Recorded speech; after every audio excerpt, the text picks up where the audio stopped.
78 विधानसभाओं का में किस विधानसभा में कितने वोट काटे जाने चाहिए, ये उन्होंने सुनिश्चित किया।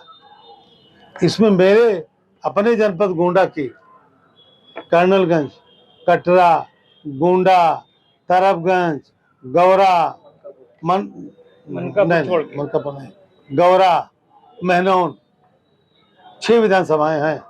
अगर आप कहें तो विधानसभाओं में कितने वोट कटने की योजना है ये भी मैं आपको बता सकता हूं, एडवांस योजना। और फिर उन्होंने आईटी सेल बीजेपी का बहुत मजबूत, उन्होंने गांवों की वोटर लिस्ट ये भी तय किया कि किस गांव में कितने वोटर्स का नाम कटना है, और वो तय करके उन्होंने ये चीज सुनिश्चित की कि ये फला गांव में इतने वोट कटेंगे।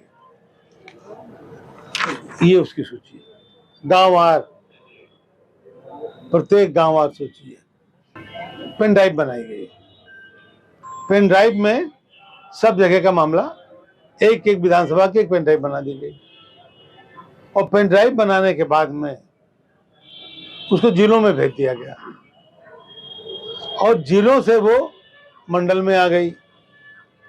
अब मंडल में आने के बाद बीएलओ के पास पहुंचा दी गई, लेकिन चूंकि यहाँ कंप्यूटर दस्तखत नहीं कर सकता था, किसी भी फॉर्म पर दस्तखत आपको नहीं मिलेंगे, और दस्तखत नहीं मिला, दे दिया गया। हम लोग भी ट्रैक कर रहे थे। मुझे अपने विधानसभा की पेन ड्राइव मिल गई, और उस पेन ड्राइव में रायबरेली की एक विधानसभा है, सरैनी, वहां की भी पेन ड्राइव थी। ये जानकारी मैंने अपने राष्ट्रीय अध्यक्ष जी को दी। राष्ट्रीय अध्यक्ष जी ने कहा भाई पहले देख लो, इसका वेरिफिकेशन कर लो, इसकी सत्यता की जांच हो जानी चाहिए। सत्यता की जांच करने का अधिकार न हथियार न मेरे पास है न राष्ट्रीय अध्यक्ष के पास है। ये चीजें चूंकि करेगा वो जिसको इससे लाभ होगा, कोई फर्जी बैठ करके इतनी बड़ी एक्सरसाइज नहीं करेगा। और जो अपुष्ट रूप से जानकारी है, अब एक इसमें ये एक कागज है जिसमें विधानसभा वार ये लिखा है कि किस विधानसभा में कितने वोट काटे जाने हैं। पूरे उत्तर प्रदेश में किस किस विधानसभा में कटना है ये। अब जैसे हम अलग का कहीं नहीं, कैसरगंज है 32,543 वोट विधानसभा में, आपके कटरा बाजार में 14,062 वोट, गोंडा में 14,740 वोट,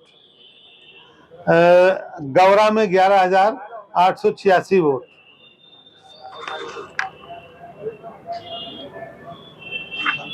इस तरह से 78 विधानसभाओं का रिकॉर्ड।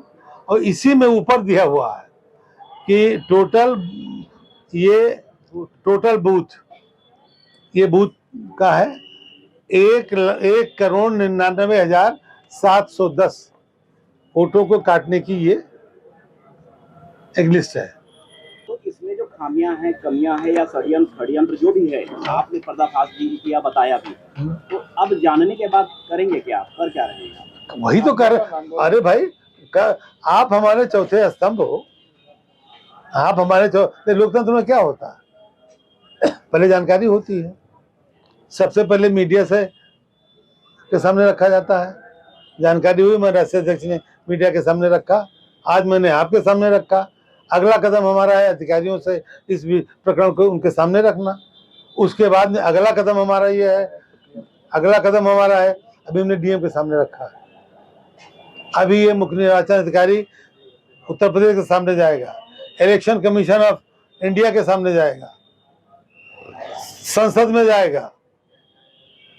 अंतिम विकल्प जो लोकतंत्र में होता है आंदोलन का, फिर आंदोलन में जाएगा, और वहां भी न्याय नहीं मिलेगा तो उच्चतम न्यायालय जाएगा।